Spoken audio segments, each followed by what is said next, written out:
When I started at Apple, Steve's sister Patty was plugging the chips onto the boards on the coffee table in the living room while she watched The Gong Show. I'm pretty much the person who built most of the Macintosh prototypes. There was just no access to technology the way we have it now.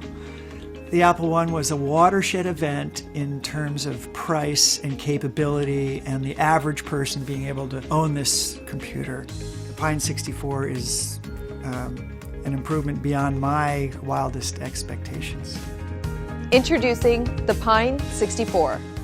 The Pine 64 is a fully expandable 64-bit quad-core single-board computer with a 1.2 GHz 64-bit ARM Cortex CPU. 2 USB ports, an Ethernet port, and a full 4K HDMI output, the Pine 64 has everything you need to build your next project. Purchase the basic unit to run Linux or Android, or add on components to create your own custom computer. We're constantly developing new modules for the Pine 64 platform, such as a 5-megapixel camera, Bluetooth 4.0 and Wi-Fi card, lithium battery, or even an LCD touch panel, just to name a few. The Pine 64 also has 2 I/O expansion ports, compatible with many other components, such as Z-Wave, Zigbee, and X10. For the price of a meal, the Pine 64 is a fully fledged computer. It's versatile, it's modular, and it's more powerful than most of the competition on the market. We at OpenHub are excited about the endless possibilities that the combination of the Pine 64 and OpenHub can bring. So having really a board that works well with OpenHub is really a perfect starting point for many more users. And it means that smart home technology becomes more easily accessible for everyone. With access to over 1.6 million Android apps on the market today, the Pine 64 really can be your most affordable 64-bit computing platform. Run Office apps, watch full 4K videos, stream from apps like Netflix, and play games or more. We're fully compatible with Android Lollipop 5.1, Ubuntu Linux, OpenHub, and more. Be one of the first to join the Pine 64 community. And with your help, we can create more modules and software to bring affordable computing to all.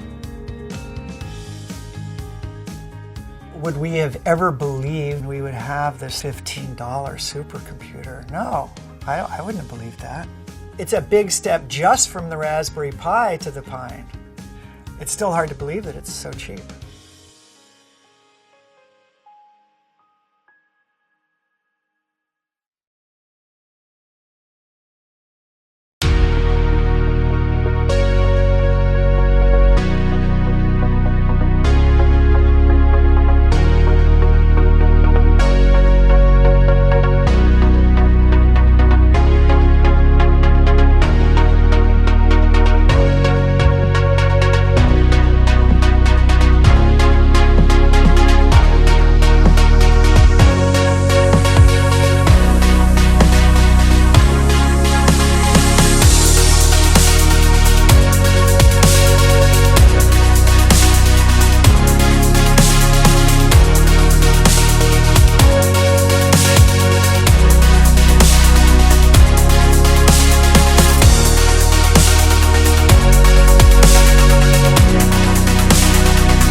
Hi Kickstarters, I'm Lauren. And I'm Matt.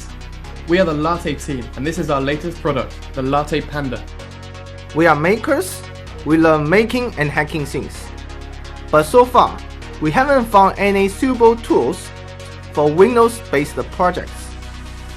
So we created Latte Panda, a palm-sized quad-core full Windows 10 computer, and it runs perfectly with you.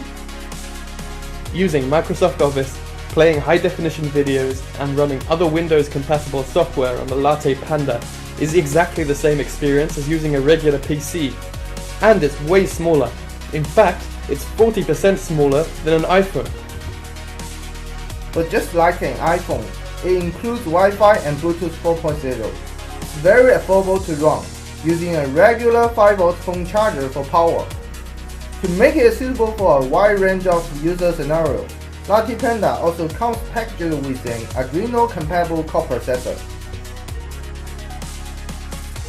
With existing open source APIs, you can build your own software or hardware projects and then share them to our community. We are a small team of engineers and hobbyists based in Shanghai, each with specific skills. Supported by DF Robot, we have an array of hardware and software resources at our disposal. We love tinkering with hardware, and we are very excited to share our creations with you.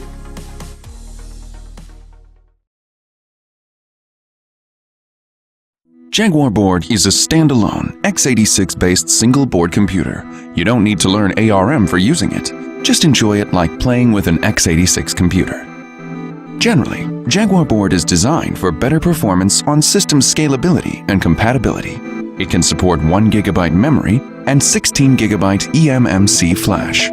Jaguar Board has a variety of interfaces. There are 1 network port, 1 audio port, 3 USB ports, 1 HDMI port, 1 TF card port, 1 power supply, 4 COM ports, 2 volume control buttons, and 1 switch. Jaguar Board is based on x86 architecture. We have used low power consumption Intel CPU. This means more powerful capacity and faster speed than other single-board computer. Besides, Jaguar Board provides more options for operating systems. It's compatible perfectly with the mainstream versions of Linux. You can install Ubuntu, CentOS, Fedora, Debian, and it can also support the latest Windows 10 and Android system.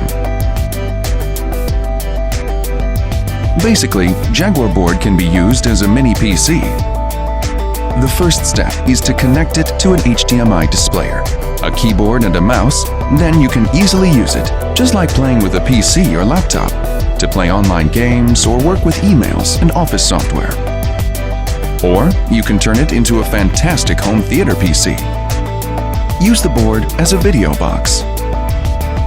Even more, using your imagination, you can make a mini Linux networking server, a temperature and humidity monitoring system, or even your own smart home system. Jaguar Board is such a single-board computer similar to Raspberry Pi, but the difference is that it is based on x86 architecture with better performance. We hope to provide a cost-effective choice for all embedded system engineers, developers, DIYers, and students. It may become more powerful with your secondary development. Hope you like it and enjoy the experience with Jaguar Board.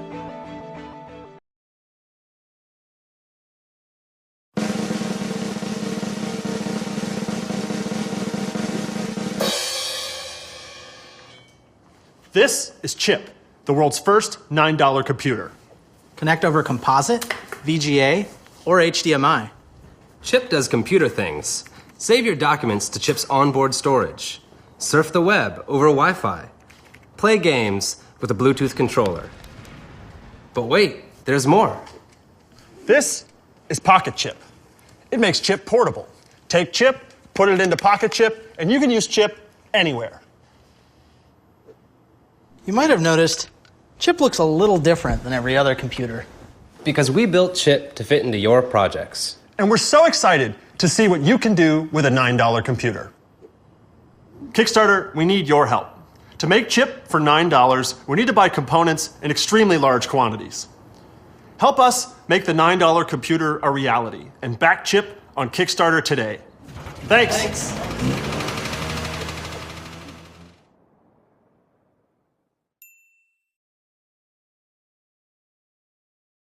People have been doing single-threaded computing, having one processor running one task at a time, and that's worked great. But then we hit a frequency wall, and then we hit a memory bottleneck, and things just stopped.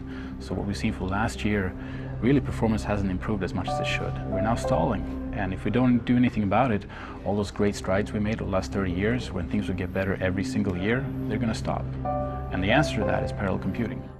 It's the only way to really scale in terms of energy efficiency, performance, and cost. I've been in the chip industry for 15 years, founded a company in 2008 called Adaptiva, and we've been designing parallel chips, and that's what we do. We're hardware designers. We love designing chips, low power, they're simple, easy to use. We've been doing this for 4 years now, had great traction in government labs, corporate labs, universities. The obstacles to really make parallel programming ubiquitous and everywhere is you need available hardware that's parallel. That's the first step. It needs to be open so that people can really study it and understand it. It can't be a black box that you give some work to and just does things magically. And with time, things have gotten more and more closed down. When you close down the system, really what you're asking for is for a company to do all the work for you or most of the work for you. You get a sandbox to play with and basically are told, don't try to think, don't try to innovate and make it better. If you do open up the architecture, somebody will come up with a better way of doing things. It's worked great for open source software, right? I mean, over the years, and we want to do the same thing for hardware. If you're going to have a very expensive platform that's closed source, that is tied with NDAs, then you're only going to reach a very, very small audience. We're going to provide a $99 kit that's going to be completely open source tools, free tools, lots of performance. And we think that's really going to enable the next level of computing and educate the masses of how to do parallel programming. With this kind of processor, I can really stretch the kind of research we are doing, implementing, say, optic flow or visual information relating to changes in the visual input as you move around.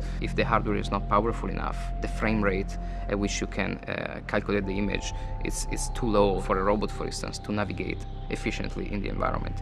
So having lots of powerful processor will give us the chance to implement optic flow, object recognition, navigation, path planning, higher cognitive functions, a variety of things that today we cannot even dream of because there is not enough computing power.